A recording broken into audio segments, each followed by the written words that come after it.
Greetings PCGen enthusiasts. This is Andrew, Data Monkey with PCGen.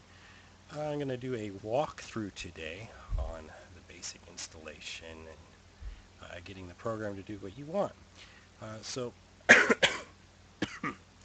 we're going to assume that you've already gone to the PCGen website, PCGen.org.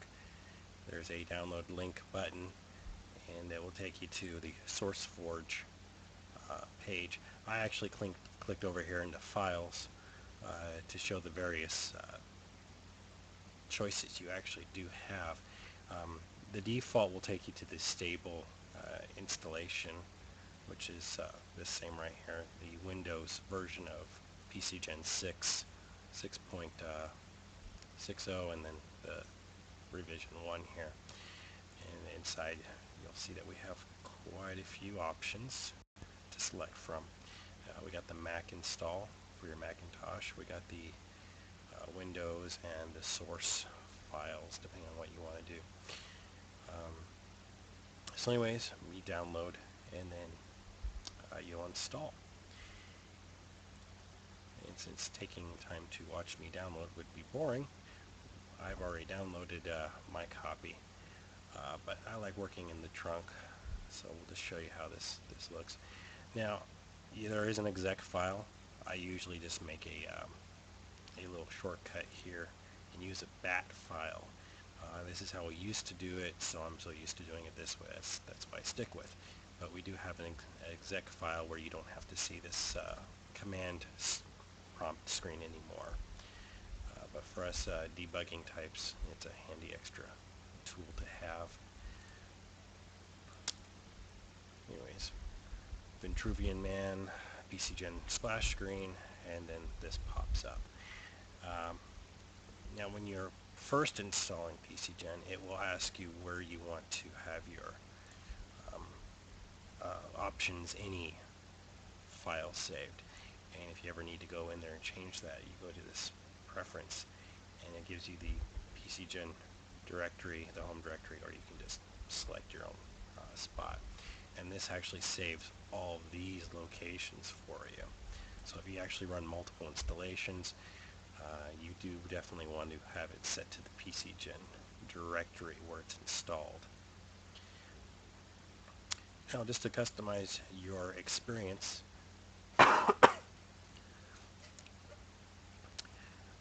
we don't have any setting right now, so it's going to the generic default. But if you want your character stats to be all preset, you could set that in here. Let me actually set this up. So this is the select source screen. You got the main program here, and then you got the select source screen that will pop up. You got your basic options here that we put together. Your modern system resource document for your modern game, your SRD for the 3E version of the game, and then we got the 3.5E version of the game. If you look over here, it will tell you what all is included if it's more than just one set. And for our Pathfinder enthusiasts, we actually put together this shortcut one that will include all the currently released supplements. Since I'm actually using 6.15, that has the advanced race guide as well. Otherwise, before 5 was released, it was the Ultimate Magic and all the above. The core rulebook, Beastery 1, 2, and the bonus, and then the APG, Ultimate Combat, and Ultimate Magic. So you can either use this, or you can switch over to the advanced screen, and it will actually already populate that over there for you. And I'll expand this a little bit more so you can see this beautiful artwork, courtesy of the publishers. The artwork for the book, and then the publisher logo, and then all the included sources, and whoever worked on it, all the copyright information is already going to be there. And you can sort this by name, or publisher name, whatever makes it easy on you. And it will be by publisher, or if you want to go by settings, you can go in here and then all the subtypes in here. So if you want to add the gnomes, you can just add the gnomes over there. So now I got the gnomes of Golarion and the Pathfinder RPG, which are all the supplements. And we'll just hit load on that.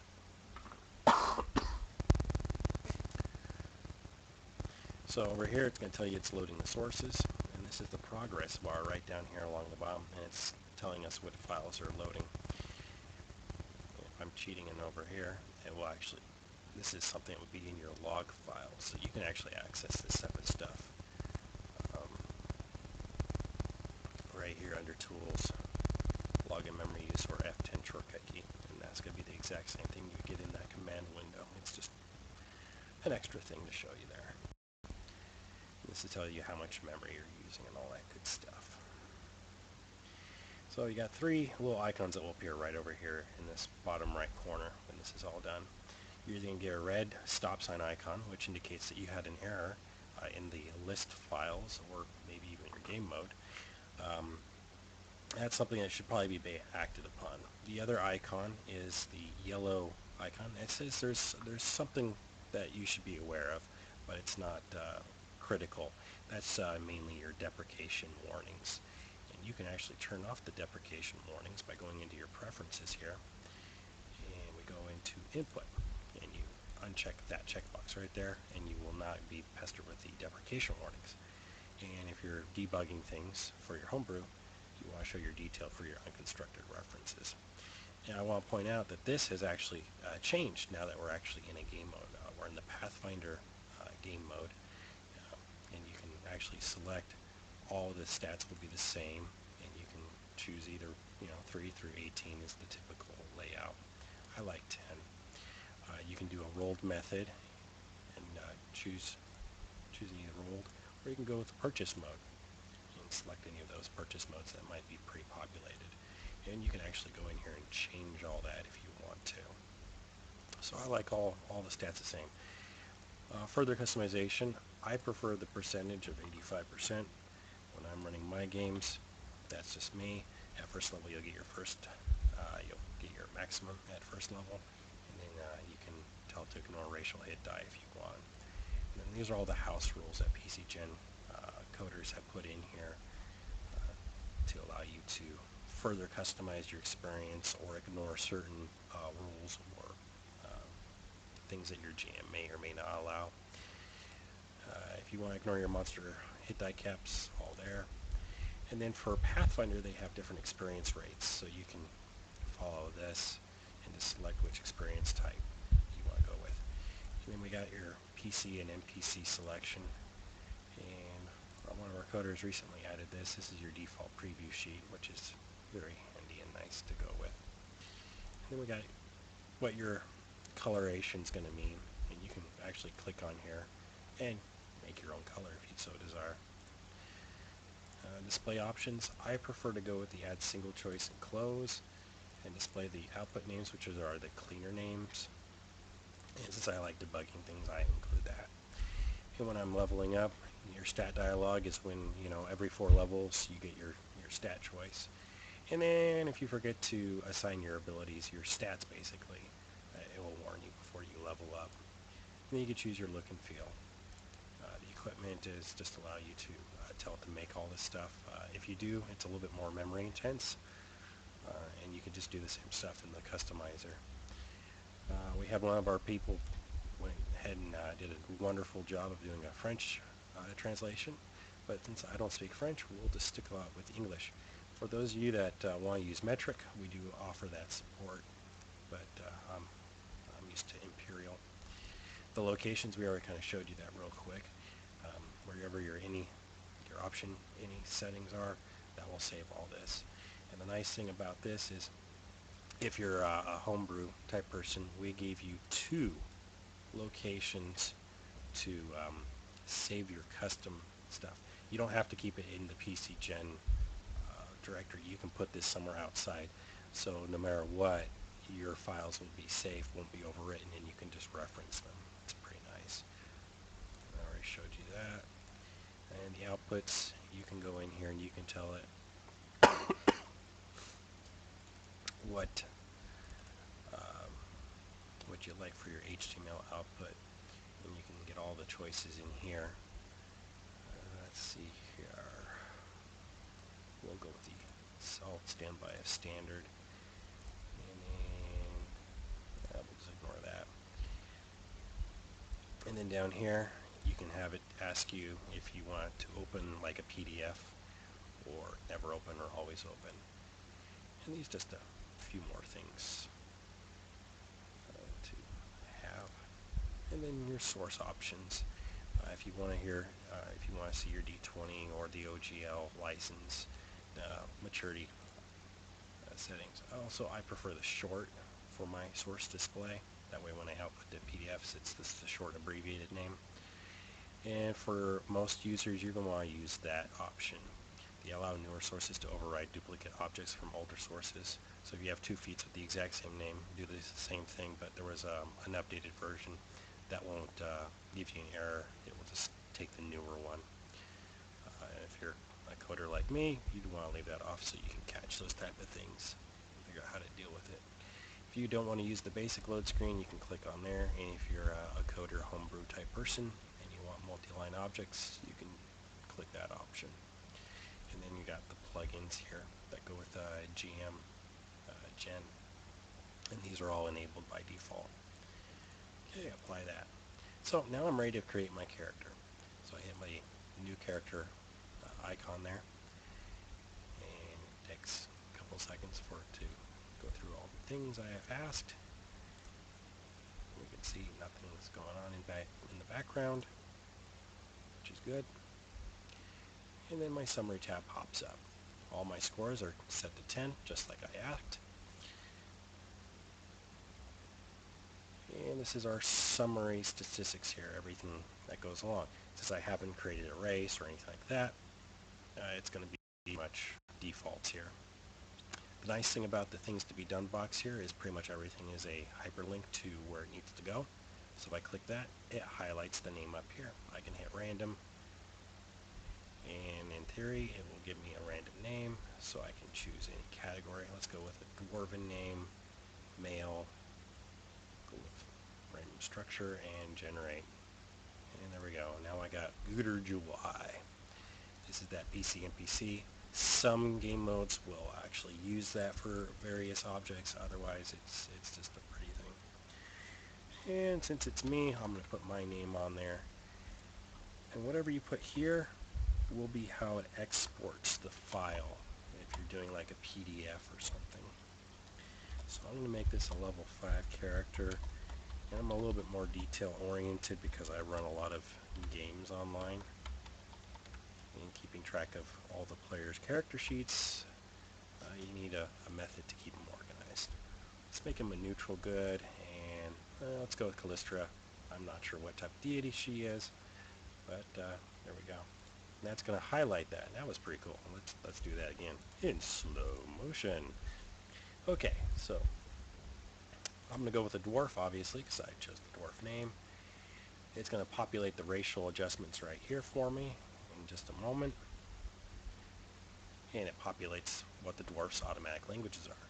If I give this guy a bonus,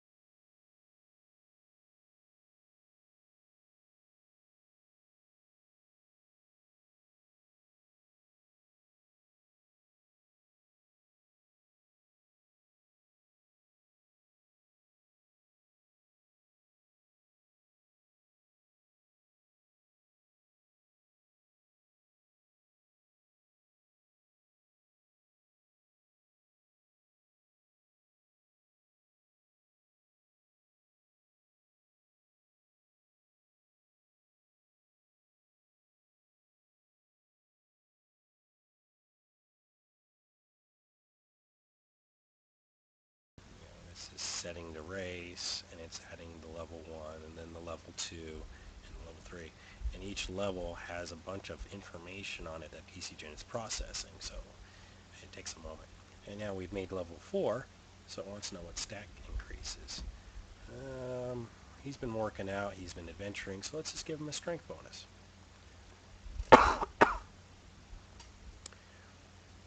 And this will populate. There we go. And then you get your summary screen of what you just told it to do. Your HP that you've gained, the HP that you rolled, obviously the 80%, 85% here kicked in. So 42 for just straight die roll, 52 with the Constitution bonus, and those are the skill points. And my things to be done have all changed right here. So now I have skill points to select. Also, you'll notice that XP table is populating. It's going with the one we selected, and you can change that at any given time. And it also gave me a default adult dwarf age. That's part of the bio settings. So now I can either navigate using the tabs along up here, or I can just go with my things to be done. And there we go.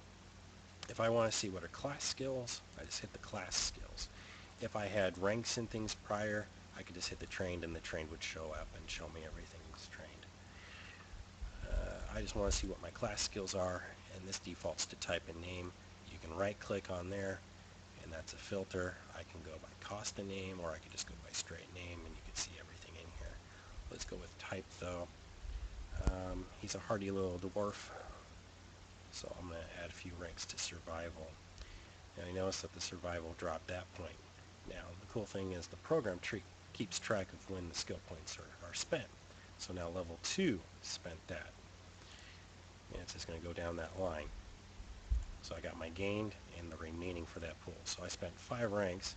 It took from 1 from each level, which is really cool that it keeps track of that. Ugly means intimidating, so let's go ahead and make him a little more intimidating. Although I've never been a fan that charisma was your intimidating factor. I mean, if you're a hulking brute, you should have a little bit more intimidation factor. And we'll make him a spelunking dwarf underground here. Okay, I can either just go to the next tab and see what I've got going on over here, or I go back to the summary. I can see I need a favorite class. It auto selects it for me. Let's go with fighter. And my remaining is going to go down to 0, and now I've gained my favorite class bonus. Now I can either scroll through all of these and go, wow, I got a bunch of red ugly ones, or I can click this button here, qualified, and now I've got my 3. He's a tough, hardy guy, so let's just give him a HP bonus here. And as I add my second one, it's going to say choices times 2 over here, and then times 3 times 4.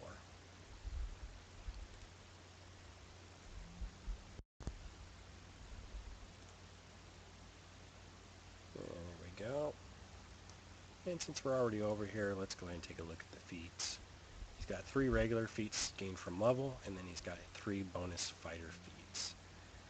We got the qualified button, so I'm not going to see anything he's not allowed to take.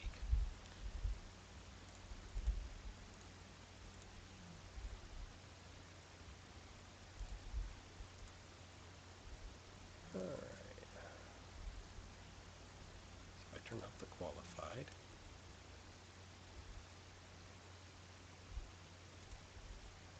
It's thinking.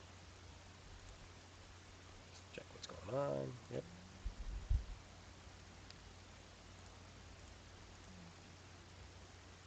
And if you click over here or down here, it does change your pools. So now you can see there's a whole bunch of feats in here that he's not qualified for. And same when we go over the fighter. So if you go to qualified, filters this a lot nicer for you. Blind fight sounds like a good idea, so let's go ahead and give him blind fight.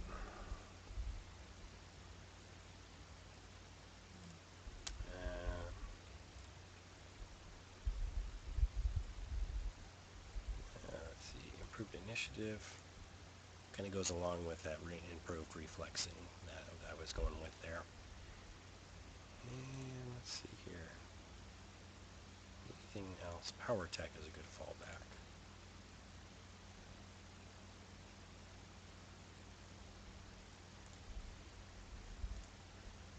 And those are my selections right here into the fighter.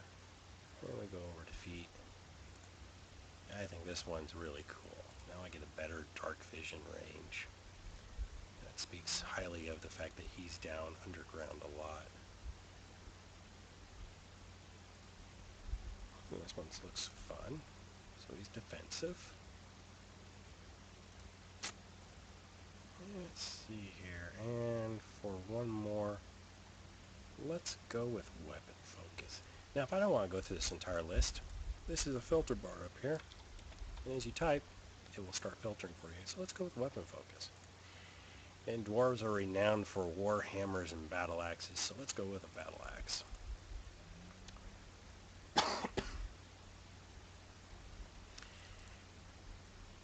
And if you don't clear out your search bar, it will continue to search thing. So since I don't know what all is here, let's go by type, and now I can see my types. I only want to see things that are going to be applicable to me, so I'm going to put on here, and let's call him a tunnel fighter. That sounds cool. Goes with that initiative and critical stuff. Remove that. Let's go with a social trait. So he was ugly, so maybe he was a bit of a bully. Kind of ties in with the fact I went with intimidate. So now we get our traits are all spent.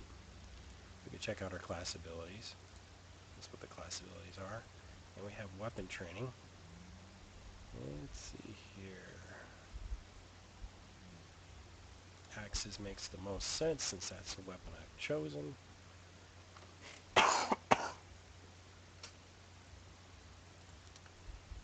Let's see.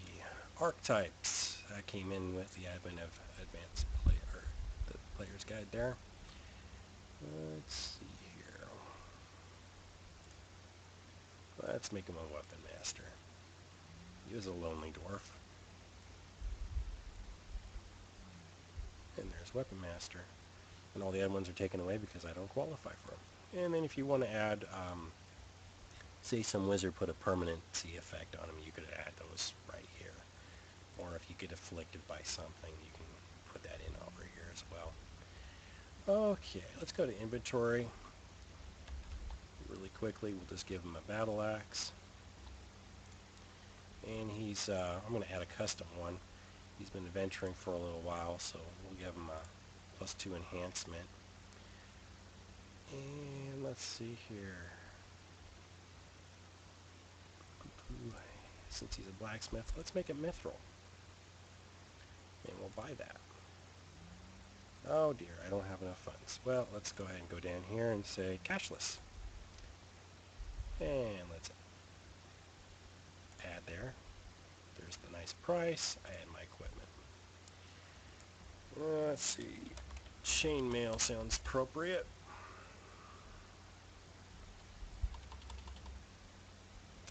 Chainmail's all one word, so there we go.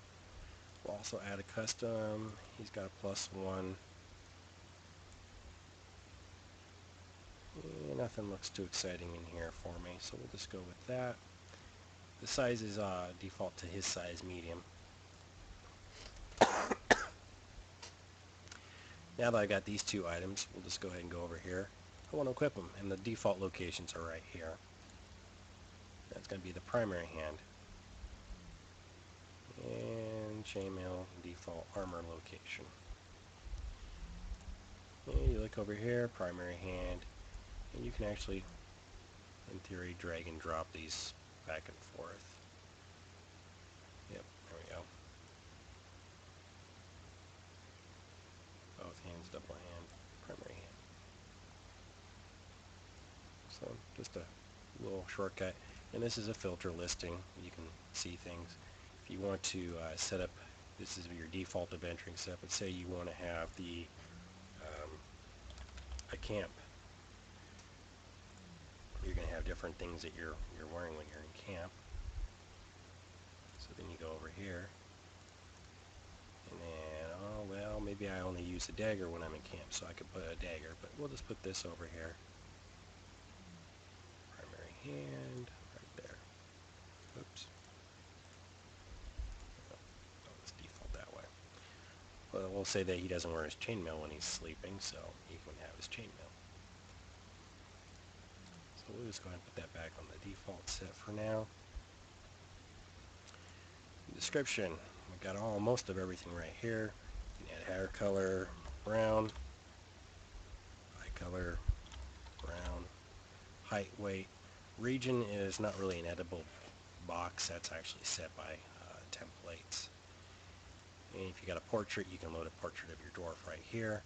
And this is the thumbnail.